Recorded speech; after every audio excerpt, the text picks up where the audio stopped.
और मैं क्या कहूं कि ये खुशी की बात है या गम की बात है कि हम इतने ज्यादा लोग यहाँ एक ऐसी परेशानी के कारण इकट्ठा हुए जिसके लिए हम में से कोई भी जिम्मेदार नहीं है। सरकार की गलत नीतियां, वो नीतियां जो सरकार ये कह करके देती है कि इससे आपका भला होने वाला है, उसके कारण सरकार की उन गलत नीतियों के कारण लोग कर्जे की दलदल में धंसते जा रहे हैं, फंसते जा रहे हैं। वो एक कहावत है, एक शेर है, अगर वो मुझे जहर देता तो दुनिया की नजरों में आ जाता। अगर वो मुझे जहर देता तो वो दुनिया की नजरों में आ जाता। तो उसने यूं किया कि मुझे समय पर दवा न दी।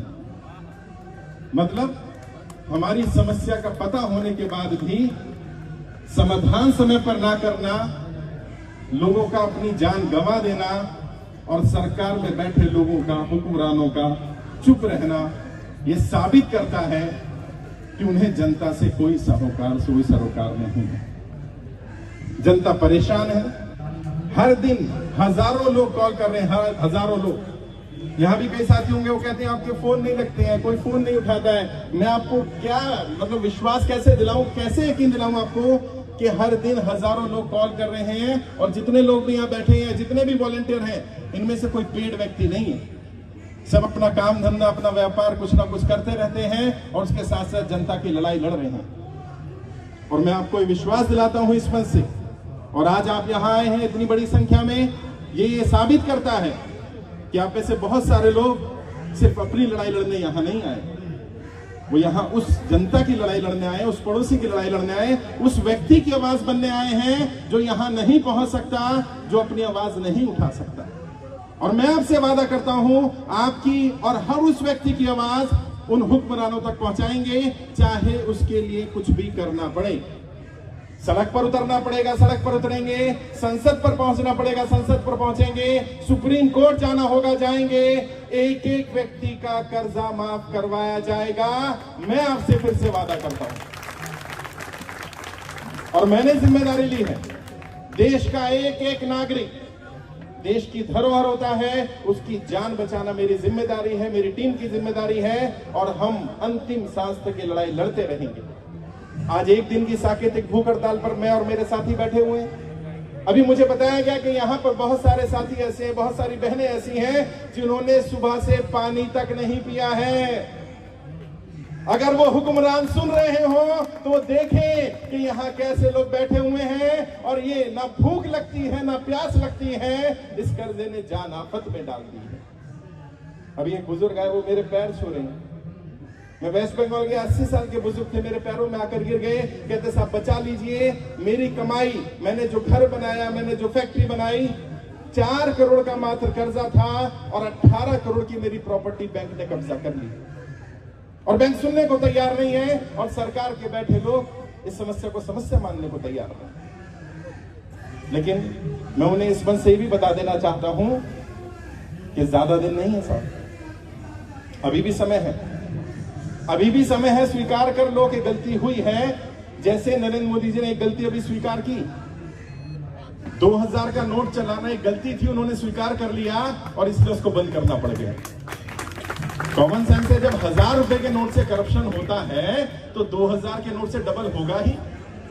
और उनके जो मीडिया के लोग हैं, जो उनके अपने साथी हैं, वो कहते हैं जब 2000 का नोट निकाला गया तो ये मास्टर स्ट्रोक था, और जब नोट वापस लिया गया वो भी मास्टर स्ट्रोक। बहुत बढ़िया। तो सरकार के बैठे लोग ये ना समझें कि जनता मूर्ख है, जनता सब समझ रही है, सब देख रही है, समय आने पर जवाब देगी। और मैंने कहा है, मेरी लड़ाई किसी नेता, किसी पार्टी से नहीं है, मैं किसी का समर्थक, किसी का विरोधी नहीं हूं, लेकिन जो जनता के साथ नहीं है, मैं उसका साथ देने वाला नहीं हूं। और आपको भी ये प्रण लेना होगा। अभी कई साथियों ने कहा, आज यहां से प्रण लेकर के जाएं, जो जनता के साथ होगा हम उसके साथ होंगे, जो जनता के साथ नहीं है हम उसके साथ नहीं है। इस संदेश को एक एक व्यक्ति तक पहुंचाना पड़ेगा, एक एक नागरिक को पहुंचाना पड़ेगा। आपकी आवाज उठाने के लिए देश के सभी 543 सांसदों को पत्र भेजे गए हैं, और पत्रों में 3 ही मांग की है। पहली मांग, वो लोग जो सरकार की गलत नीतियों के कारण, नोटबंदी के कारण, लॉकडाउन के कारण, जीएसटी गलत लगाने के कारण कर्जे की दलदल में फंसे, जिनका व्यापार बंद हो गया, जिनकी नौकरियां चली गई, सांसद जी बताएं क्या उनका कर्जा माफ होना चाहिए कि नहीं होना चाहिए? ये पहला सवाल पूछा गया सांसदों से। दूसरा सवाल पूछा गया, जब गौतम अदानी जी का 12,770 करोड़ रुपए का लोन अंडरराइट किया जा सकता है, जब गौतम अदानी जैसे व्यक्ति को 12,770 करोड़ रुपए की राहत दी जा सकती है, तो आम व्यापारी को 1 करोड़, 2 करोड़, 5 करोड़, 10 करोड़, 20 करोड़ तक का जो लोन लेता है, क्या उसे 2 साल का समय दिया जाना चाहिए कि नहीं दिया जाना चाहिए? ये अगला सवाल सांसदों से पूछा गया। तीसरा सवाल पूछा गया, वो लोग जो अब इस दुनिया में ही नहीं रहे, उनका लोन इंश्योर्ड था, और अगर इंश्योर नहीं भी था तो एक बैंक की जिम्मेदारी बनती थी कि लोन का इंश्योरेंस कराना था। आज जब व्यक्ति दुनिया में नहीं रहा तो कम से कम उसके बच्चों से सर के ऊपर से छत ना छीनी जाए, उनका पूरा लोन माफ होना चाहिए। सांसद जी बताएं इस पर क्या राय है? तीनों सवाल पूछे गए हैं। सांसदों को पत्र भेजा गया है स्पीड पोस्ट से, सांसदों के दिल्ली के घरों पर पत्र भेज दिए गए हैं बाय हैंड, सभी सांसदों को ईमेल कर दिया गया है, सभी सांसदों को व्हाट्सएप भेज दिया गया है। और आपकी जानकारी के लिए बता दूं, 6 सांसदों के जवाब भी आ गए हैं और 6 के 6 सांसद ने कहा है जनता का कर्जा माफ होना चाहिए। अभी 6 सांसदों के जवाब आए हैं। मैं आपसे वादा कर रहा हूं 543 के 543 सांसदों को ये बात बोलनी पड़ेगी, वरना वो दोबारा सदन में जा नहीं पाएंगे। अगर उन्हें सदन का मुंह देखना है, अगर उन्हें सदन का मुंह देखना है तो उन्हें बात स्वीकार करनी पड़ेगी कि सरकार की गलत नीतियों के कारण जनता कर्जे की दलदल में फंसी है और सरकार को जनता का कर्जा माफ करना पड़ेगा। और मैं आगे की भी बात बता देना चाहता हूं, यहां मीडिया के साथी बैठे हैं, ज्यादातर यूट्यूबर्स हैं, सोशल मीडिया पर हैं, अभी भी मुझसे जो बात कर रहे थे, मेरी मीडिया से भी कोई दुश्मनी नहीं है। अपने दिल पर हाथ रख के देखो, कितने लोग जो मीडिया में हैं उनके ऊपर कितना कर्जा है। मैं नाम नहीं लूंगा, कई पत्रकार हैं, बड़े बड़े आज तक चैनल के पत्रकार हैं, उन्होंने फॉर्म भरा हमारा कर्जा माफी का। मैंने जब उनसे कहा, हमारी टीम ने बात की कि भाई आप आना, हमारा कार्यक्रम है, प्रेस कॉन्फ्रेंस है, नहीं आए। गलती उनकी नहीं है, गलती इन पत्रकारों की नहीं है। प्रॉब्लम क्या है, वो आ भी जाएंगे तो भी आपकी खबर दिखाई नहीं जाएगी, क्योंकि आपकी खबर दिखाने से किसी की कुर्सी खतरे में आ जाती है, तो उन्हें हमेशा डर लगा रहता है। और वो करेंगे, वो तुम्हें बांटने की कोशिश करेंगे, जाति के आधार पर, धर्म के आधार पर। और मैंने बार बार कहा है, जब कोई नेता कहे तुम्हारा धर्म खतरे में है तो समझ लेना तुम्हारा धर्म नहीं, उसकी कुर्सी खतरे में है। वो अपनी कुर्सी की बात कर रहा है, यहां धर्म की कोई बात नहीं हो रही। जब भी कोई नेता मिले जो धर्म की बात करता मिले, जाति की बात करता मिले, उससे बोलना भैया धर्म जाति मैं देख लूंगा, धंधे की बात कर, नौकरी की बात कर, व्यापार की बात कर। और अगर तुझे धर्म की ही बात करनी है तो एक काम कर, मंदिर का पुरोहित बन जा, मस्जिद का मौलवी बन जा और फिर धर्म का प्रचार करता रहे। ये नहीं चलेगा। है उन बेचारे लोगों का, उन व्यापारियों का क्या दोष है जिन्होंने नरेंद्र मोदी जी को वोट दे दिया और उन हिंदुओं के वोट लेकर नरेंद्र मोदी तो सत्ता में आ गए और उन बेचारों को, उनको बेरोजगार कर दिया, उनके रोजगार पर आफत डाल दी। उन्हें कोई लाभ नहीं हुआ, मोदी जी को लाभ हो गया। अच्छा, उन्हें डर लगने लगा है कि जनता इकट्ठी हो रही है। आज तो ये 1000-2000 लोग हैं, कल ये सोचिए संख्या बढ़ेगी। अभी 3.5 लाख से ज्यादा लोग हमारे साथ जुड़ चुके हैं। जिस दिन वो 3.5 लाख के 3 लाख लोग आकर बैठ गए, उस दिन क्या होगा? और ये हमारी बहनें बैठी हुई हैं, सोचिए, दिल पर हाथ रख के सोचिए, हमारी किसी बहन बेटी के साथ ऐसा अत्याचार हो। और मैं भाजपा के लोगों से पूछना चाहता हूं, अगर ये ब्रजभूषण बीजेपी का ना होकर के कांग्रेस का सांसद होता तो क्या तब भी नरेंद्र मोदी का यही व्यवहार होता? तुरंत जेल में डाल दिया होता। तो अपना करे तो सारे साथ खून माफ है, और दूसरा करे तो जेल में डाल दिया जाए। अब ये अत्याचार नहीं चलने वाला। गलत को गलत कहना पड़ेगा, सही को सही कहना पड़ेगा, धर्म जाति से ऊपर उठना पड़ेगा। क्योंकि अब्राहम लिंकन ने कहा था, जनता को नेता वैसे ही मिलते हैं जैसी जनता होती है। अगर नेता खराब है तो इसमें दोष नेता का नहीं है, इसमें दोष उस जनता का है। जब तक जनता नहीं सुधरेगी तब तक ये नेता सुधरने वाले नहीं है। और मैं एक पॉलिटिकल ट्रेनर हूं, मैं राजनेताओं की नब्ज जानता हूं और मैं आपको बता रहा हूं, ये नब्ज पकड़ लेना। जो बाबा साहब अंबेडकर ने कहा था, संविधान सभा में सवाल पूछा गया बाबा साहब अंबेडकर से, भारत में सरकारें कैसे बनेंगी? उन्होंने कहा जनता के प्रतिनिधि चुनकर के आएंगे, जो पक्ष में होगा वो सत्ता पक्ष हो जाएगा, जो सहमत नहीं होगा वो विपक्ष हो जाएगा। तो बाबा साहब अम्बेडकर जी से पूछा गया, मान लीजिए किसी दिन ऐसा हुआ, सारे सांसदों ने मिलकर सरकार बना ली, सारे ही सत्ता पक्ष के हो गए, तो विपक्ष में कौन होगा? हो सकता है ना, दिल्ली में हुआ, 100 में से 70 में से 67 सीटें आम आदमी पार्टी जीत गई। अच्छा मानो 70 जीत जाती तो जीत सकती थी, तो विपक्ष कौन होगा? बात सही है। मानो कल को नरेंद्र मोदी जी या राहुल गांधी, कोई भी व्यक्ति 543 की 543 सीटें जीत ले, विपक्ष कौन होगा? जनता की आवाज कौन उठाएगा? तो सोचिए उस महान व्यक्ति ने उस समय पर भारत के सदन में क्या कहा? बाबा साहब अम्बेडकर ने कहा, सरकार जिसकी भी बनती है बनने दीजिए, जनता परमानेंट विपक्ष होगी। अपनी पसंद का नेता चुनिए और विपक्ष में आकर बैठ जाइए, अपने नेता से सवाल करिए। अगर आपकी पसंद का नेता है तो सवाल करिए, आपकी पसंद का नेता नहीं है तो सवाल करिए। और यदि अपने पसंद के नेता से भी सवाल ना कर पाए तो फिर खुद से सवाल करिए, क्या चुन लिया, किसको सर पर बैठा लिया, जिसने तुम्हारी अभिव्यक्ति की आजादी भी छीन ली। जनता परमानेंट विपक्ष। और मेरे शब्द याद रखना, मैं रहूं ना रहूं, मेरे शब्द अमर रहने चाहिए। और कई लोग मुझे कहते हैं आपको खतरा नहीं है, मैं कहता हूं, हमेशा यही बात बोलता हूं कि बुलंदी देर तक किसके हिस्से में रहती है, बड़ी इमारत हमेशा ही खतरे में रहती है। मैं तो हमेशा ही खतरे में रहता हूं, लेकिन मेरा कोई कुछ बिगाड़ नहीं सकता। क्यों? क्योंकि मैं एक व्यक्ति नहीं हूं, मैं एक विचार हूं। और विचार क्या? जब तक एक एक व्यक्ति कर्जा मुक्त नहीं हो जाता तब तक ये अभियान, ये आंदोलन चालू रहेगा।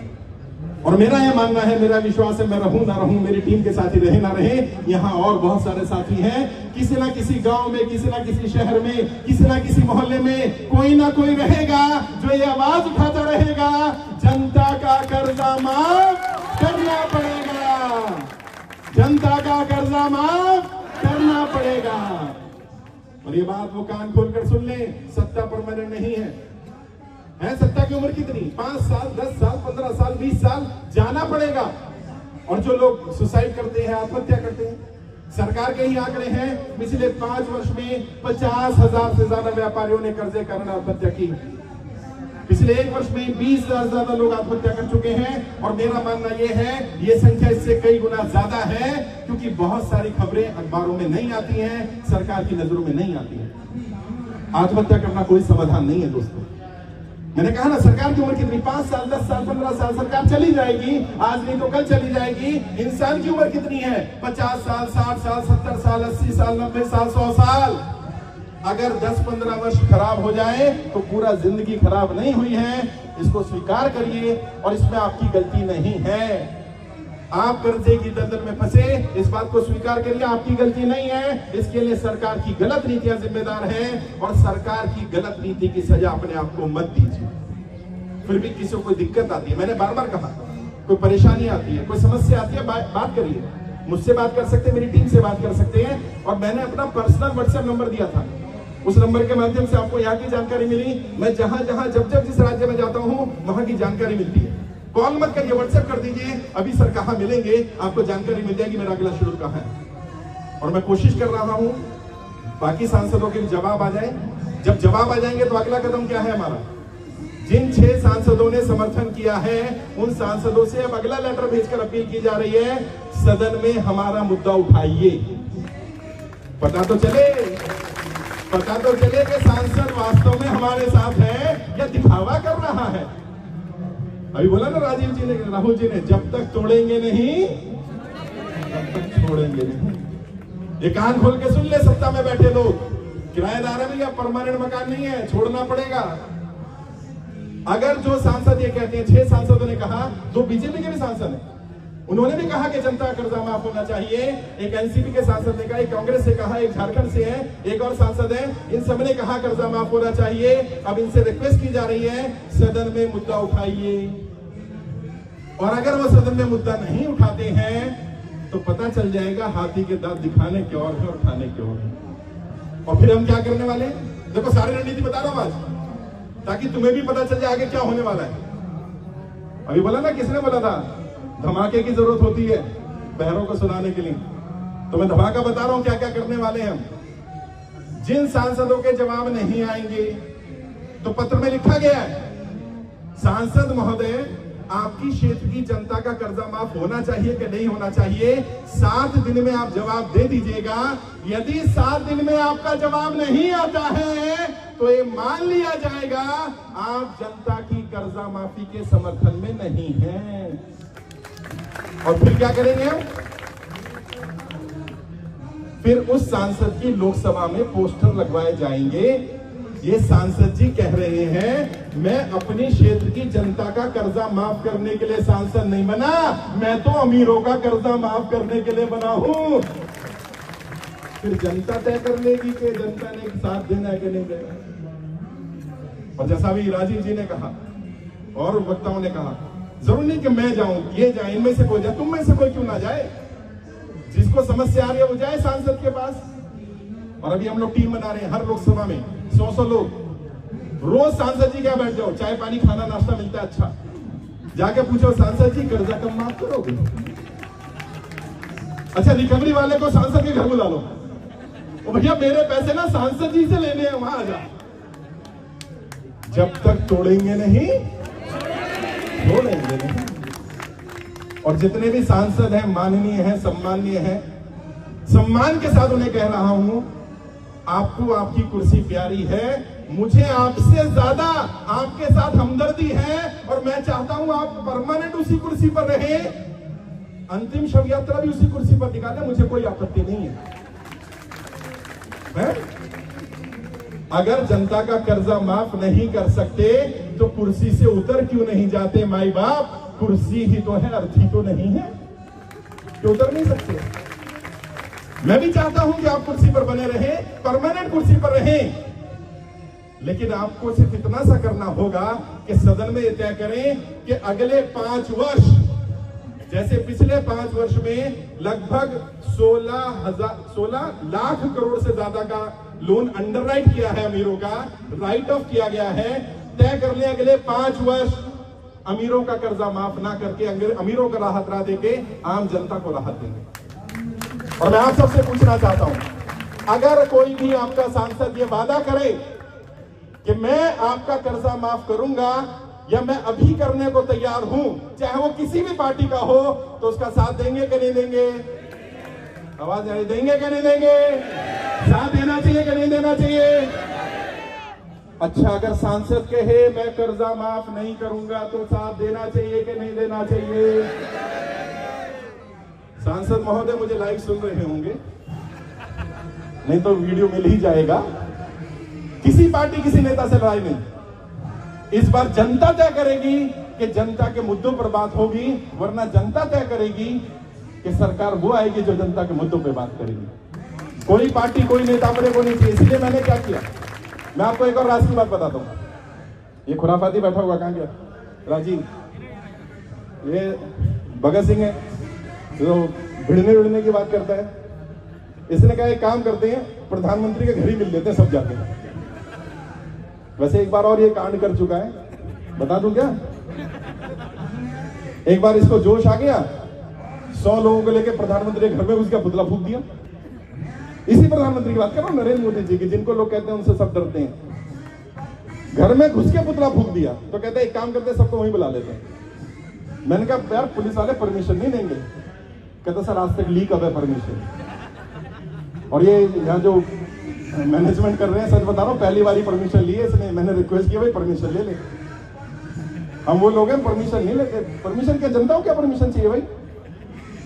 और ये बात उन नेताओं को भी समझ में आनी चाहिए कि नेताओं के लिए तुरंत परमिशन है, और जो नेता को नेता बनाता है उस जनता को परमिशन लेनी पड़ेगी, वो भी अपनी कर्जा माफी के लिए।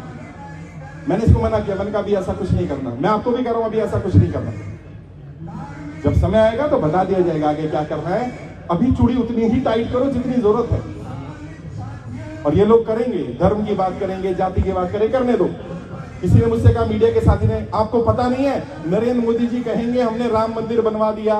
मैंने कहा बहुत अच्छी बात है, मैं कहता चाहता हूं नरेंद्र मोदी जी से, जिस दिन राम मंदिर का उद्घाटन करें उसी दिन अनाउंस कर दें देश की जनता का कर्जा माफ।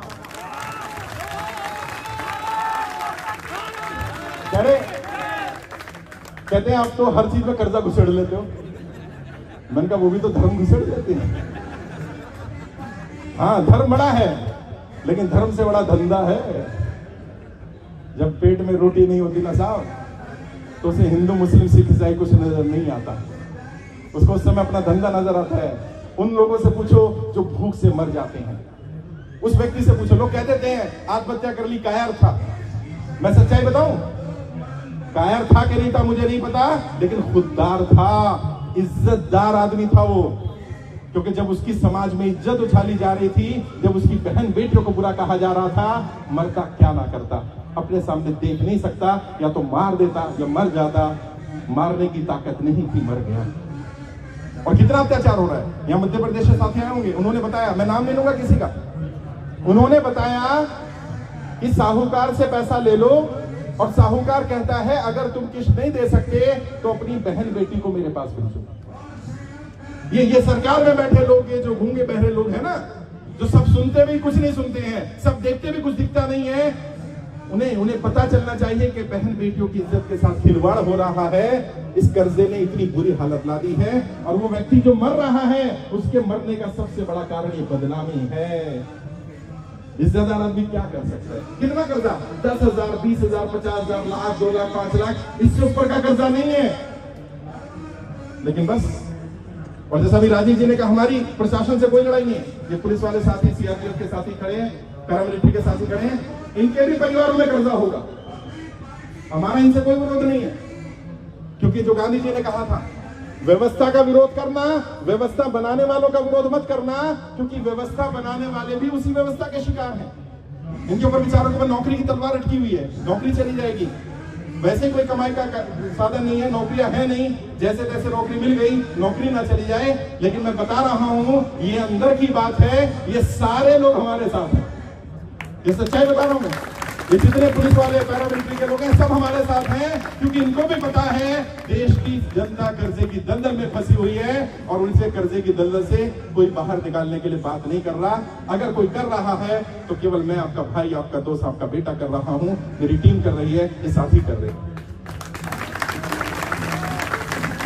और जैसा मैंने कहा, जब मुझे पता चला कि यहाँ इस भीड़ में बहुत सारे साथी ऐसे हैं जिन्होंने सुबह से मेरे साथी भूख हड़ताल पर बैठ गए हैं, बताया भी नहीं है, पानी तक नहीं पिया, मैंने भी पानी नहीं पिया। और मैं यहाँ जब व्यवस्था हो रही थी तो टेंट वाले को बोल रहे थे, भैया सुन रहे होंगे, मैंने कहा भैया यहाँ छत लगा देना, गर्मी बहुत है, क्योंकि 2-3 दिन बहुत गर्मी पड़ी है। कहते नहीं, यहाँ अलाउड नहीं है। मैंने चलो कोई बात नहीं, तुम नहीं करोगे तो तुमसे बड़े वाले टेंट वाले से रिक्वेस्ट करेंगे। कहता बड़ा वाला कौन है? मैंने वही तो सबसे बड़ा है, सबका मालिक, उससे रिक्वेस्ट करेंगे। और देखो कितना सुहाना दिन हो गया। मतलब कोई सोच सकता है कि आज मई की 24 तारीख है, इतनी सड़ी गर्मी पड़ती है, और अभी देखिए मौसम कैसा हो रहा है। ये कुदरत का, ये नियति का संदेश है, एक मैसेज है। और मैं बार बार अपनी टीम के साथियों को भी कहता हूं, तुम्हें भी कहना चाहता हूं, अगर तुम चाहते हो वाकई कुछ बदलाव करना, वाकई चाहते हो कि कुछ ऐसा किया जाए जो औरों से अलग है, अपनी नियत सही रखना। नियत सही रखोगे, नियति तुम्हारा साथ जरूर देगी। जिनकी नियत खराब हो जाती है, नियति उनका साथ नहीं देगी। और जैसा सभी साथियों ने कहा कि मुझसे मिलना चाहते हैं, 5 बजे तक तो यहां परमिशन है, एक से मिलूंगा। बिल्कुल मत घबराना, कोई नोटिस आया तो मेरी लीगल टीम है, एडवोकेट बैठे ना भाई, लीगल टीम है ना, हाँ लीगल टीम बैठी हुई है, उनसे मिलवाएंगे। अलग अलग राज्यों के प्रभारी हैं, जिस राज्य से तुम आए उससे मिलवाएंगे। तुम्हारी समस्या का समाधान जो इमीडिएट हो सकता है वो करने की कोशिश करेंगे, सबसे मिलेंगे। घबराना नहीं है, परेशानी होना। 5 बजे तक का समय तो यहाँ है। अगर यहाँ नहीं मिल पाएंगे तो इसके बाद हम यहाँ से अपना ये भूख हड़ताल तोड़ने के लिए सीधा गुरुद्वारे जाएंगे, बंगला साहिब। वहां हमने मैनेजमेंट से रिक्वेस्ट की थी, उन्होंने हमारी रिक्वेस्ट मान ली है। वहीं जाकर के पंगत में खाना खाएंगे, गुरु का आशीर्वाद भी ले लेंगे। गुरु की मेहर रहेगी। और ये यकीन मानना, मैं नहीं कर सकता ये काम, ये टीम नहीं कर सकती, हम में से किसी में ताकत नहीं करने की। जब तक वो परमपिता परमात्मा, वो खुदा, वो भगवान, वो वाहिगुरु, वो अल्लाह, उसकी मेहर ना हो, उसकी रहमत होगी तो सब काम हो जाएंगे। ये उसी की रहमत थी जो ये काम हो गया, कार्यक्रम हो गया। आप सभी लोग बधाई के पात्र।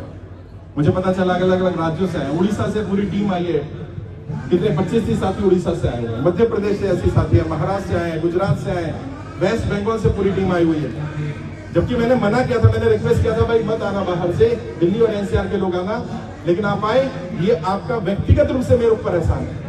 और मैं आपसे वादा करता हूं, जब भी उस परमपिता परमात्मा ने, उस नियति, उस खुदा, उस भगवान, उस वाहिगुरु ने, उस अल्लाह ने मुझे ताकत दी, 1 मिनट नहीं लगाऊंगा तुम सबका कर्जा माफ करा दूंगा, 1 मिनट नहीं लगाऊंगा। ये मेरा वादा है आपसे। और मौत और जिंदगी तो ऊपर वाले के हाथ है, वो तो पता नहीं। जीते जी मैं आपसे वादा करता हूं, मैं आपकी लड़ाई लड़ता रहूंगा। मैंने अपना व्यापार, काम धंधा सब बंद कर दिया। मेरा अब एक ही ध्येय है, जनता की कर्जा माफी, और इसके लिए जहां जाना पड़ेगा जाएंगे। अभी हमने कई लोगों को समस्या का समाधान करने के लिए सांसदों, विधायकों के पास भेजना शुरू कर दिया है। कई लोग ऐसे हैं जिनके पास खाने के लिए रोटी भी नहीं है, जिनके पास रहने की जगह नहीं है, तो बिल्कुल मत घबराइए, तुरंत हमारा लेटर लेकर के सांसद और विधायक क्या चले जाइए।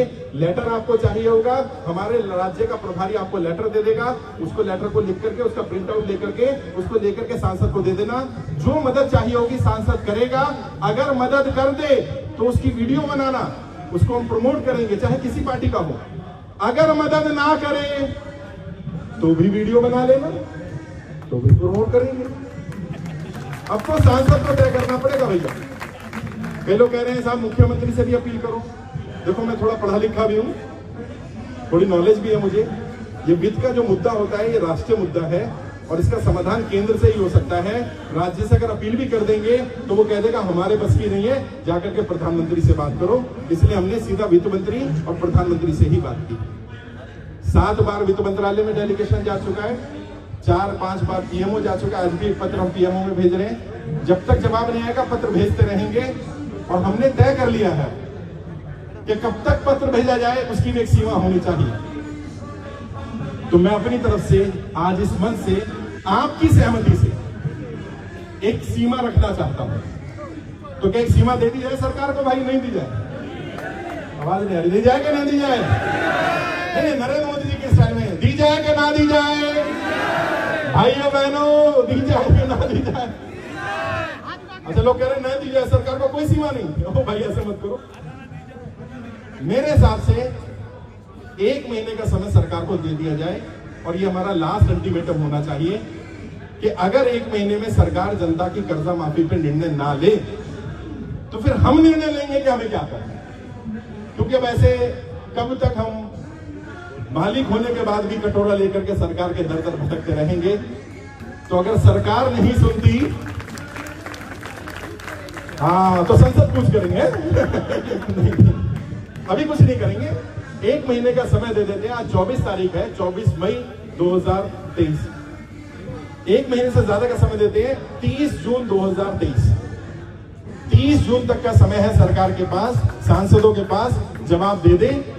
अगर 30 जून तक जवाब नहीं आता तो फिर हम उन्हें तय करके बता देंगे कि अब हम क्या करने जा रहे हैं। फिर हम सरकार से संवाद करना बंद करके जनता के साथ ही संवाद कर लेंगे और जनता को अपने साथ ले लेंगे। सही है? नहीं ऐसे नहीं, सर्वसम्मति से हाथ उठा के तैयार है? तैयार है? तैयार है? तो सरकार में बैठे लोग सुन ले, नरेंद्र मोदी जी माननीय प्रधानमंत्री, आप मेरे भी प्रधानमंत्री हैं, हम सबके प्रधानमंत्री हैं। आपसे एक बार और अंतिम अपील कर रहे हैं। आप कहेंगे हाथ जोड़ के, तो हाथ जोड़ के अपील कर लेते हैं, पैर पकड़ के अपील कर लेते हैं, जैसे कहोगे वैसे अपील कर लेते हैं। 30 तारीख तक आप हमें बता दें कि आप जनता का कर्जा माफ कर रहे हैं कि नहीं कर रहे हैं। अगर 30 जून तक जवाब नहीं आता तो जो भी करना होगा फिर जनता को करने देंगे, फिर हम जनता को रोकेंगे नहीं। जनता संसद का घेराव करना चाहे संसद का घेराव कर ले, जनता सांसद का घेराव करना चाहे सांसद का कर ले, जनता सांसद की कुर्सी पकड़ना चाहे कुर्सी पकड़ ले, छीनना चाहे छीन ले, बैठना चाहे बैठ ले। तैयार है? तैयार है? क्योंकि देखो जैसा भी कहा था हरमन जी ने, नहीं नीरज जी ने कहा था क्या, अगर आप यहाँ खांसोगे भी ना तो आपकी खांसी की आवाज भी संसद भवन में जाती है, क्योंकि यहाँ ऑफिसर बैठे होंगे, पुलिस वाले होंगे, एलआईओ होंगे, सिविल ड्रेस पे होंगे, वो जानकारी देंगे पल पल की। मैं तो वैसे ही सर्वेलेंस पे रहता हूँ, ये लोग भी सर्वेलेंस पे रहते हैं, और आज से तुम भी सर्वेलेंस पे आ जाओगे। सरकार देखेगी अच्छा यही खुराफाती है। डरना नहीं है किसे, हम गलत नहीं कर रहे, हमारी कोई मांग गलत नहीं है, और अपने लिए मत लड़ना बस।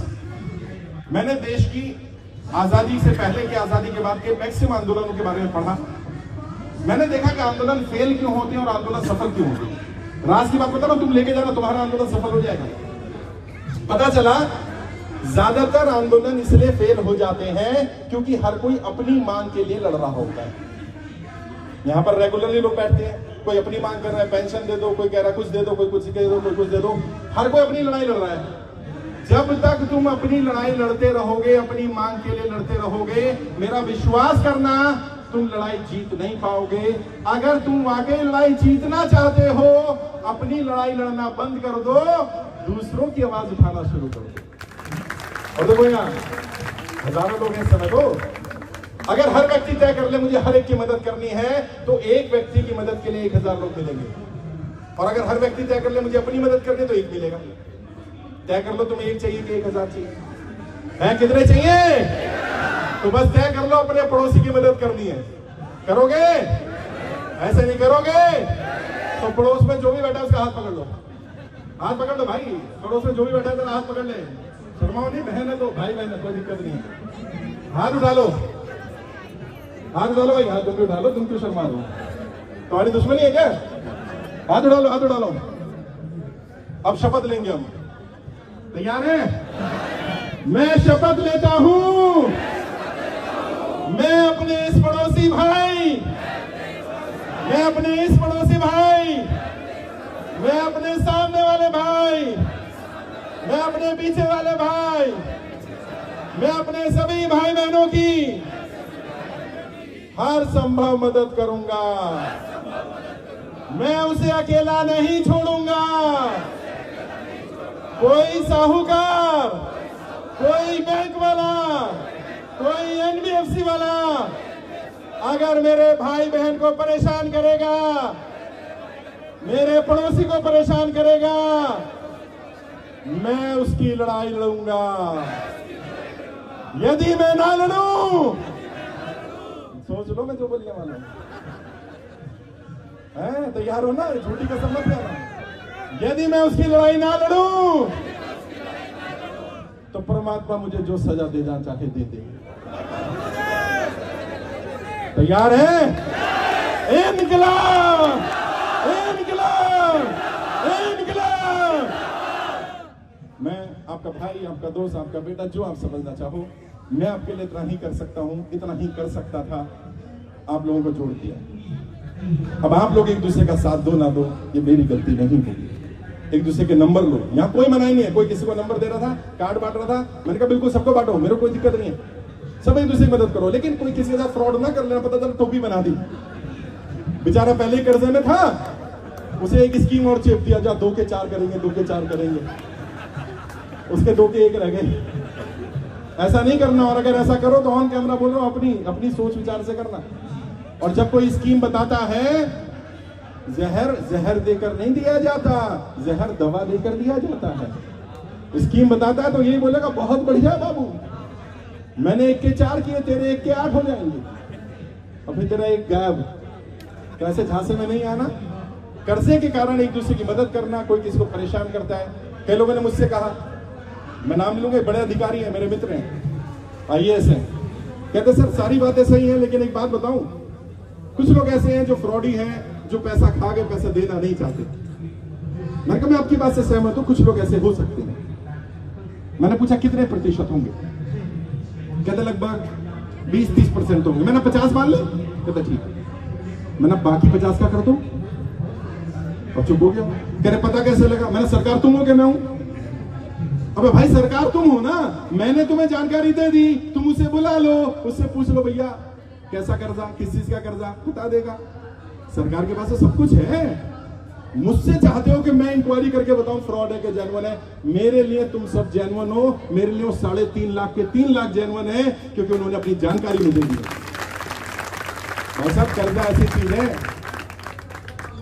घर वाला अपनी बीवी को नहीं बताता, बीवी अपने हस्बैंड को नहीं बताती कर्जा कितना है। मैंने कई घरों की ऐसी स्थिति देखी है, क्योंकि पता है कि कर्जा पता चल गया तो मेरे को देखने का नजरिया बदल जाएगा, इसका पता चलेगा इसके पास तो कुछ है नहीं। जो व्यक्ति अपनी इतनी खास चीज जो अपनी पत्नी को ना बताए, उसने मुझे बता दी, तो मैं कैसे मान लूं वो फ्रॉड है यार?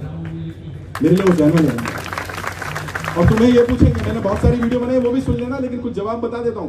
तुम्हें लोग कह सकते हैं किसी ने समय पर तुम्हें पैसा दिया, तुम्हारी मदद करी, अब तुम चाहते हो उसका पैसा मर जाए। नहीं, उसका पैसा मरेगा नहीं। सरकार के कर्जा माफी का नियम समझो और उन्हें भी समझाना। नियम क्या होता है? मान लो तुमने मुझसे पैसा लिया, सरकार ने तुम्हारा लोन माफ कर दिया, मेरे पैसे का क्या होगा? मेरा पैसा सरकार मुझे देगी जितना जायज बनता होगा, यानी मेरा भी नहीं डूबेगा और तुम्हें भी नहीं देना है, सरकार मदद करेगी जैसे बैंकों की मदद करती है। तो साहूकारों को बताओ, अभी होशियारपुर में हुआ ना हमारे साथ, पंजाब में एक NBFC कंपनी ने कंप्लेंट कर दी, तुम्हारे राष्ट्रीय अध्यक्ष गए और गए हैं पठानकोट में हुआ हमारे साथ। वहां SSP के ऑफिस में गए हमारी टीम, उन्होंने बताया, NBFC वालों को बुलाया गया, RBI का भी एक व्यक्ति कह रहा था मैं RBI का हूं, वो भी आ गया। उन्होंने कहा नहीं, काम तो आप अच्छा कर रहे हो, लेकिन आप ये बोलना बंद करोगे कर्ज मुक्त भारत।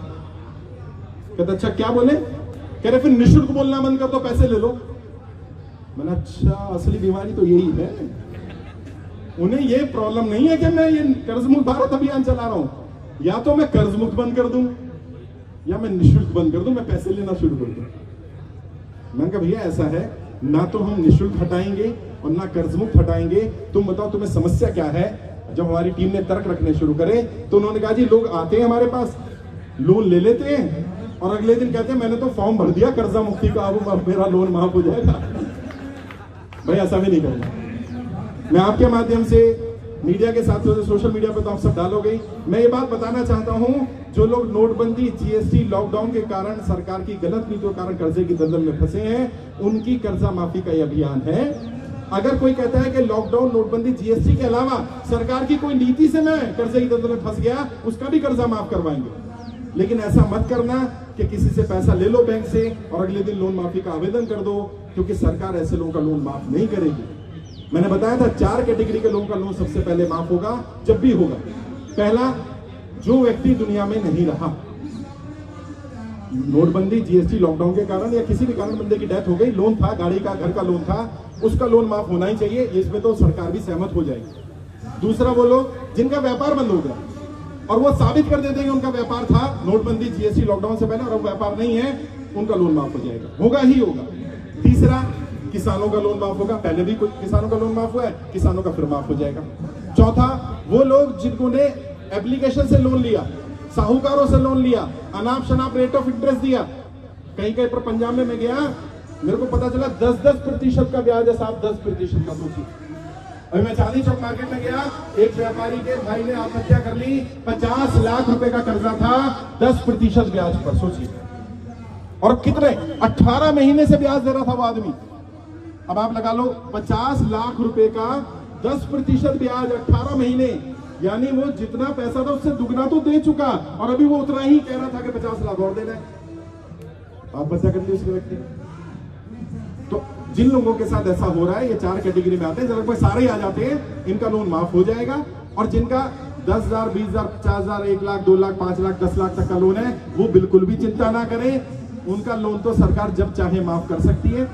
जैसे लोग पूछते हैं सरकार के पास लोन माफी के लिए पैसा कहां से आएगा, तो तुम्हें पता है, समझदार हो ना, कहां है पैसा? बैंकों में अनक्लेम अमाउंट पड़ा हुआ है। हाँ बहन जी सही कह रहे हैं, बिल्कुल। कितना अनक्लेम्ड है? 2 लाख करोड़। और 2 लाख करोड़ कितना होता है? 2 करोड़ लोगों का अगर 1-1 लाख रुपए माफ करना हो तो आराम से हो जाएगा। अच्छा, अगर 2 करोड़ लोगों का 1-1 लाख रुपए माफ करना तो भी हो जाएगा। 2 करोड़ का माफ करना है तो 1 लाख लोगों का माफ हो जाएगा। सरकार तय कर ले कितना माफ करना है। और अनक्लेम्ड अमाउंट क्या है? जो बैंकों में, इंश्योरेंस कंपनियों में लोगों का 10-10 साल से पैसा पड़ा हुआ है, लेकिन कोई क्लेम करने नहीं आ रहा। सरकार को कहीं से पैसा लाने की जरूरत नहीं है, सरकार के पास ऑलरेडी पैसा है। इसलिए घबराना नहीं है, डरना नहीं है, परेशान नहीं होना। मैं आपकी लड़ाई लड़ रहा हूं। अभी सबसे मिलेंगे, मुलाकात करेंगे। किसी के पास कोई नोटिस आया हुआ है तो उसकी फोटोकॉपी हो या फोन में नोटिस हो तो वो दिखाना, ताकि उसका क्या जवाब देना है लीगल टीम उसमें भी हेल्प कर देगी। आपसे मिलेंगे, मुलाकात करेंगे। क्योंकि भूख हड़ताल पर हूँ, पानी भी नहीं पीऊंगा तो ज्यादा बोल भी नहीं पाऊंगा। वैसे शायद मैं जोर से ज्यादा ही बोल गया हूँ। पता चला कल फिर सरकार बुला ले किसी काम के लिए तो कोई दिक्कत नहीं। बस मैं आपकी लड़ाई लड़ रहा हूँ, लड़ता रहूंगा। आपका आशीर्वाद, आपका प्रेम ऐसे ही मिलता रहे। आप सब यहाँ आए, आप सबका बहुत बहुत आभार। खासकर से दिल्ली टीम के संजय जी और उनकी पूरी टीम जिन्होंने इस कार्यक्रम को ऑर्गेनाइज किया। और मैं आपको बताऊं, उन्होंने इन सब ने अपना पैसा लगा करके कार्यक्रम किया। ये सोचिए, 1 रुपया भी किसी नहीं ले रहे, निःशुल्क है आपके लिए, हमारे लिए कोई निःशुल्क नहीं है। ये सब पैसे जा रहे हैं, लेकिन क्यों कर रहे हैं? क्योंकि लोगों को मरते हुए नहीं दिखाना। वो शेर है ना कि देश बिके और मैं चुप बैठूं, ऐसा तो मैं गद्दार नहीं, ऐसा तो मैं गद्दार नहीं, मैं ऐसा नहीं। एक 4 लाइनें जो मुझे पसंद है, मैं अक्सर बोलता रहता हूँ, बोल के अपनी बात खत्म करूंगा। फिर हनुमान जी का कहना था कि हमें यात्रा निकालनी, क्या बोल रहे थे यार? वो बैठे बेचारे, क्या है जी? यात्रा निकालनी है? नहीं, यात्रा निकालने की जरूरत नहीं है मेरे हिसाब से। भाई निकालनी है क्या यहाँ यात्रा? चलो यात्रा निकालेंगे, शांतिपूर्ण तरीके से यहाँ घूम लेंगे यहीं पर ही। किसी को जोर जबरदस्ती नहीं करनी, कोई शोर शराबा नहीं करना है। और कोशिश करनी है कि हम वापस आके फिर अपनी जगह बैठे, 1 to 1 मिलेंगे, बुलाया जाएगा आपको। मैं 5 बजे तक यहीं हूँ। प्रशासन से थोड़ी और अपील कर लेंगे, रिक्वेस्ट कर लेंगे, और आधा पौना घंटा रुकने को कहेंगे तो रुक जाएंगे। बहुत बहुत शुक्रिया। 4 लाइनें जो मुझे पसंद है वो बोलकर अपनी बात खत्म करता हूँ। बैसाखियों पर चलकर भी महान क्यों है? बैसाखियों पर चलकर भी महान क्यों है? जो हमको बांटता है वो हुक्मरान क्यों है? हुक्मरान मतलब सत्ताधीश, सत्ता में बैठे लोग। बैसाखियों पर चलकर भी महान क्यों है? और जो हमको बांटता है वो हुक्मरान क्यों है? और अमेरिका, चीन, पाकिस्तान सब इसी सोच में पड़े हैं। सारे जहां से अच्छा हिंदुस्तान क्यों है? सारे जहां से अच्छा हिंदुस्तान क्यों है? बहुत बहुत शुक्रिया। सभी लोग नेशनल एंथम के लिए खड़े होंगे, बुलंद आवाज में गाएंगे हम लोग राष्ट्रगान। आप सभी प्रशासन के, शासन के साथियों से भी रिक्वेस्ट करूंगा, राष्ट्रगान के लिए खड़े हो जाएं। राष्ट्रगान का सम्मान हम सब करें। बुलंद आवाज में राष्ट्रगान गाएंगे भाई सब लोग।